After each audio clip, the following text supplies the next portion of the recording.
ጤና ይስጥልኝ ክቡራንና ክቡራት የዩቲዩብ ቻናሌ ቤተሰቦች፣ ከቻናሌ የሰዓቱን አጫጭር መረጃ ይዤ ቀርብ ያለው እስከ ፍጻሜው አብራችሁ ቆዩ። ሀገር አቀፍ፣ አህጉር አቀፍና ዓለም አቀፍ አንኳር ዜናዎች ውስጥ ክቡራን አድማጮች መረጃ አሰናድተናል። በዚህ ሰዓት የመረጃ ጊዜ ከምታደምጧቸው መረጃዎች መካከል የተወደዳችሁ የቻናሌ ቤተሰቦች ነው ዘገባዎችን ከዚህ እንደሚከተለው ወደ እናንተ የምናደርስ ይሆናል። አድማጭ ተመልካቾቻችንን ይመጠናሉ ያላቸውን መረጃ ዋና ዋና ነጥቦችን በቅድሚያ ዜናዎቻችንን ሰምታችሁ ላይክ፣ ሰብስክራይብ እና ሼር ያድርጉ። ዛሬ ላይክ፣ ሰብስክራይብ ላደረጋችሁ እንዲሁም ለምታደርጉኝ አድማጭ ተመልካቾች ልባዊ ምስጋና ይድረሳችሁ። የእናንተ አቅም ብርታት ይሆንኛልና አመሰግናለሁ። ዛሬ ወጣቱ ወደ ቀዶ ሕክምና ማዕከል ከመወሰዱ አስቀድሞ የመጀመሪያ ደረጃ ሕክምና በተደረገለት ተቋም ውስጥ ከፍተኛ መጠን ያለው ደም እንደፈሰሰውም ተናግረዋል። እጁ ሙሉ ለሙሉ የመቆረጡ አደጋ የደረሰበት ወጣት ደሙ ቆሞ ከዚያም ደሙ ተሰጥቶት ወደ ቀዶ ሕክምና ማዕከል የደረሰ ሲሆን ባለሙያዎቹ ታካሚውን ለመርዳት ከፍተኛ ጥረት አድርገዋል። ይህ አሁን የተደረገው ሙሉ በሙሉ ከሰውነቱ ተቆርጦ የተለየን እጅን በቀዶ ሕክምና መልሶ መቅጠም በቅርቡ ዓመታት ውስጥ በኢትዮጵያ ከተከናወኑ ታላቅ ሕክምና ተግባር መካከል አንዱ ተደርጎ ሊታይ ይችላል። ሁኔታውን አብረን እንከታተለው። በቅድሚያ ላይክ፣ ሰብስክራይብ ያድርጉ። ለቻናላችን እጅግ ጠቃሚ ይሆናል። የእርስዎ በጎ አስተዋጽኦ በጣም ከፍተኛ በመሆኑ ከልብ እናመሰግናለን። ዛሬ ብልቱን የተቆረጠበትን ሰዓት በማስላት መጥቶ ቢገጠም ብልቱ ሊሰራ ይችላል ብለን ስላሰብን ውሳኔ አሳለፍን። ወደ ቀዶ ሕክምናም ገባን ይላሉ ዶክተር አብዱራዛቅ እንዳሉት የግለሰቡ ብልት ሙሉ ለሙሉ ተቆርጦ ስለነበረ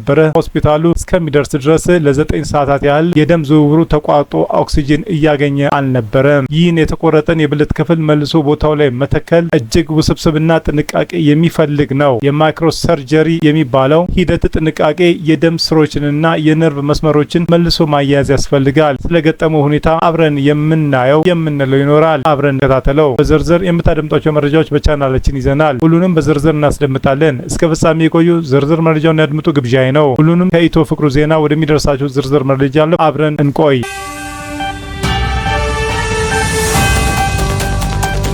የተቆረጠ እጅ በኢትዮጵያ ልበቅን ዶክተሮች መመለሱ። በድንገተኛ አደጋ ሙሉ በሙሉ የተቆረጠን የአንድ ወጣት ክንድ በቀዶ ሕክምና መቅጠም እንደተቻለ የሳምራታን የቀዶ ሕክምና ማዕከል ሜዲካል ዳይሬክተር ዶክተር አንተነ ካህሉ ለቢቢሲ ገልጸዋል። እንዲህ አይነቱ የተሳካ ቀዶ ሕክምና በኢትዮጵያ ለመጀመሪያ ጊዜ የተከናወነ ሲሆን ሊሆን እንደሚችልም ግምታቸውን አስቀምጠዋል። የ20 ዓመት ወጣት የሆነው ታካሚ ከወራት በፊት የእንጨት መሰንጠቂያ ማሽን ላይ ሲሰራ እጁ ተቆርጦ ወደ ሆስፒታል መሄዱን ዶክተር አንተነ ገልጸዋል። ከክርኑ ከፍ ብሎ ነበር እጁ ተቆርጦ የመጣው። እጁ ከሰውነቱ ጋር ሙሉ በሙሉ ተለያይቶ ነበር ብለዋል ሐኪሙ። ታካሚው ቀድሞ መጣ። የተቆረጠው አካል ደግሞ በበረዶ ተደርጎ ከትንሽ ደቂቃዎች በኋላ ተከትሎ መጣ። ቤተሰቦቹ ናቸው ይዘው የመጡት ሲሉም ዶክተሩ ተናግረዋል። የተቆረጠው እጅ በበረዶ ውስጥ ባይቀመጥ ኖሮ የቀዶ ሕክምናውን የመሳካት እድሉ እንደሚቀንስም ዶክተሩ ገልጸዋል። በረዶ ውስጥ መሆኑን የተቆረጠውን አካል የደም ዝውውር ስለማያገኝ እንዳይሞት በማድረግ ይጠቅመዋል። አሰቃቂ አደጋ ከደረሰ በኋላ ሕክምና ተቋም የተወሰደው ወጣት እጁን መልሶ ከአካሉ ጋር የማያያዙ ነገር እጅግ ከባድና ውስብስብ መሆኑን ባለሙያዎች ይናገራሉ። ሙሉ በሙሉ የተቆረጠው ክንድ በቀዶ ሕክምና መገጠሙ 100% እርግጠኛ ባይሆንም ባለኝ መረጃ መሰረት ኢምፕላንቴሽን መስራት ለሀገራችን የመጀመሪያው ነው ሲሉም ሜዲካል ዳይሬክተሩ ተናግረዋል። ሐኪሙ እያንዳንዱ ሰው ጣቶቹ ላይ የመቆረጥ አደጋ ሲያጋጥመው ማይክሮ ወይም መለስተኛ ቀዶ ሕክምና እንደሚደረግ ገልጸዋል። ይህኛው ግን ዋና ክንድ ነው ተቆርጦ የመጣው። ልጁ እና አካሉ ተለያይተው ነው የደረሱት በማለትም አብራርተዋል። ይህ ሁኔታ ደግሞ እጅግ ውስብስብ የሕክምና ሂደቱን ስለሚጠይቅ በተለያዩ ዘርፎች ጥልቅ እውቀትና ልምድ ያላቸው ባለሙያዎች ማሳተፍ በእጅጉ አስፈላጊ ነው። ሁሉም ባለሙያ ተሳትፈዋል። ልጁ ከፍተኛ ደም መፍሰስ ስለነበረው መጀመሪያ ስታብላይዝ በመደበኛ ሁኔታ ላይ እንዲሆን ተደርጓል። ከዚህም የአጥንት ስፔሻሊስት፣ የፕላስቲክ ቀዶ ሕክምና ስፔሻሊስት እና የደም ስር ስፔሻሊስት እንዲሁም የማደንዘዣ ባለሙያ በጋራ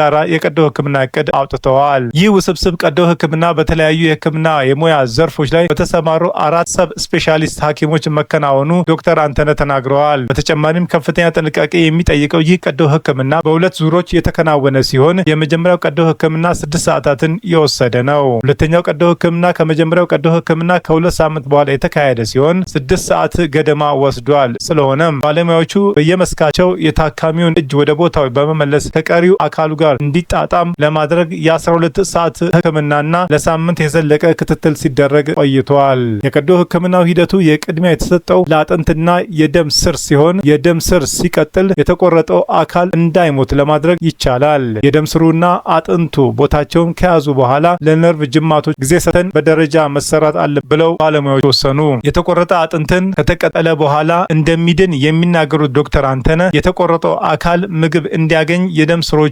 እንደሚቀጥሉም አስረድተዋል። የ20 ዓመት ወጣቱ ነርቭና ጡንቻው ከተቀጠሉለት በኋላ እጁ መደበኛ ተግባሩን እንዲያከናውን ተከታታይ ፊዚዮቴራፒ የማገገሚያ ሕክምና እንደሚያስፈልገውም ተናግረዋል። በሁለት ዙር ከተደረገው ቀዶ ሕክምና በኋላ ወደ ቦታው የተመለሰው የወጣቱ እጅ በሙሉ ጤንነት ላይ እንደሚገኝ አለዋል። በሰውነታችን ውስጥ ትላልቅ ጡንቻዎቻችንን በመጠቀም እንደ መራመድና መሮጥ ያሉ እንቅስቃሴዎችን ማከናወን ግሮስ ሞተር ስኪልስ ይባላል። ትናንሽ ጡንቻዎችን በመጠቀም እንደ መጻፍ ያሉ ክዋኔን ለመፈጸም የሚያስችሉ ክህሎቶች ደግሞ ፋይን ሞተር ስኪልስ የሚባል ሲሆን ገና ቀዶ ሕክምና ከተሰራ ጥቂት ጊዜያቶች ስለሆነ ፋይን ሞተሮች ፊዚዮቴራፒና የክትትል ሕክምና ያስፈልገዋል ብለዋል። እንደ አካል ብቃት እንቅስቃሴ ያለው ፊዚዮቴራፒ የማገገሚያ ሕክምና ካደረገ በኋላ የወጣቱ እጅ እንደ ቀድሞ እንደሚሆን ዶክተር አንተነህ ተናግረዋል። ከሰውነት አካል ላይ የተለየ የሰውነት ክፍልን ወደ መልሶ መትከል እና ጤናማ ሆኖ እንዲቀጥል በማድረግ በኩል በኢትዮጵያ ውስጥ ከዚህ ቀደም የተከናወነ ተመሳሳይ ሕክምና ስለመኖሩ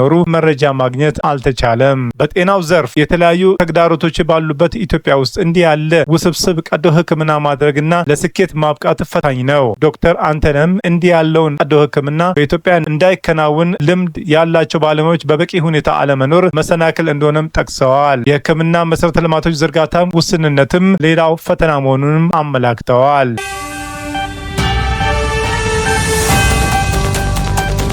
የአንድ ወጣት ከቦታው የሌለን ብልት ወደ ቀድሞ ቦታው የመለሱ ሐኪሞች በኢትዮጵያ የአንድ ወጣት የተቆረጠ ብልትን 7 ሰዓታትን በፈጀ ቀዶ ሕክምና ሊቀጠል መቻሉን የአለርት ሆስፒታል ገለጸ።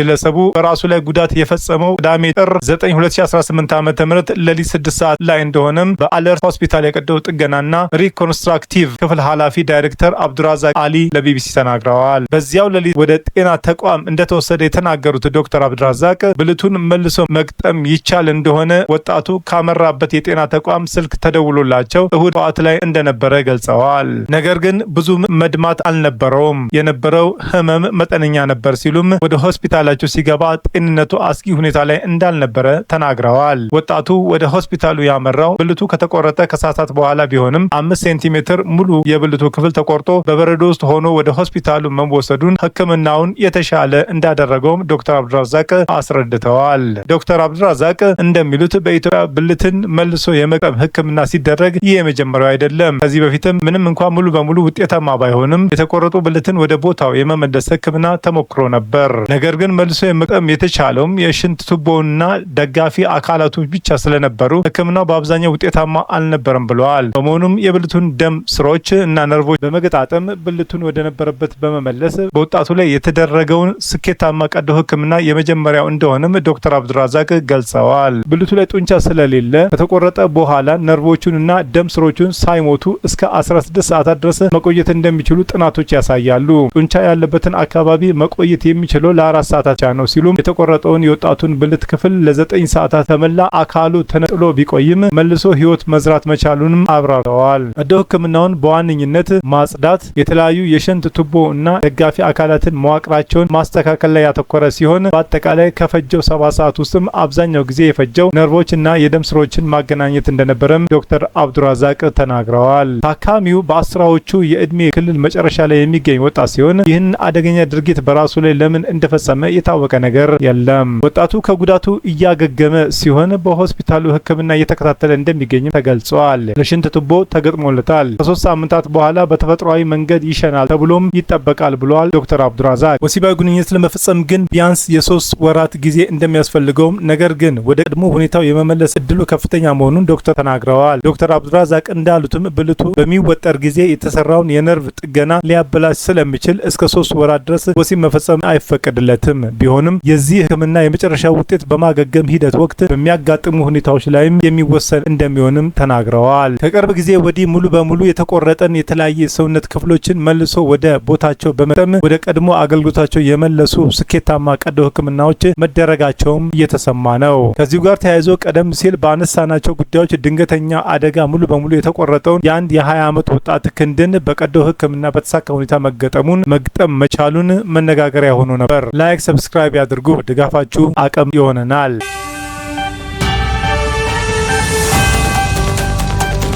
ቀዶ ሕክምና ምን ያህል ስኬታማ ሊሆን ይችላል? እንዲህ ያለውን የዓለም የመጀመሪያውን የተሳካ ቀዶ ሕክምና የተደረገው ከ10 ዓመት በፊት ደቡብ አፍሪካ ውስጥ ሲሆን ሕክምናውን ያገኘው ግለሰብ ጤናማ ህይወት መምራትን ችሎ ልጆች እስከ መውለድ መድረሱ ተዘግበዋል። እስካሁን በተደረጉ ተመሳሳይ ቀዶ ሕክምናዎች ታካሚዎች በአግባቡ መሽናት፣ ለወሲብ ዝግጁ መሆንና ወሲብ መፈጸም መቻላቸውና በአንድ ክስተት ደግሞ ልጅ መውለድ መቻላቸውን መስክረዋል። የተሳካ ቀዶ ሕክምና አከናውነው ያለፉ ታካሚዎች ሙሉ ለሙሉ ለማገገም ከወራት እስከ 2 ዓመት ሊያስፈልጋቸው እንደሚችልም ባለሙያዎቹ ይናገራሉ። የተቆረጠውን የወንድ ብልት በቀዶ ሕክምና ወደ ተፈጥሯዊ ቦታው በተሳካ ሁኔታ መመለስ የሚቻለው አካሉ ከተቆረጠ በኋላ በፍጥነት ቀዶ ሕክምና ከተደረገ የተቆረጠውም የብልት አካሉ በቀዝቃዛ ማስቀመጫ ከ18 እስከ 24 ማቆየት ከተቻለ ነው። ነገር ግን ቀዶ ሕክምና በተለያዩ ምክንያቶች ላይሳካ የሚችሉበትም እድልም አለ። የቆዳ ህዋስ መሞት፣ የሽንት ቧንቧ መጥበብና የደም ቧንቧ መዘጋትን የመሳሰሉ ችግሮች ሊያጋጥሙ ይችላሉ። የመረጃ ምንጭ አስነብቧል።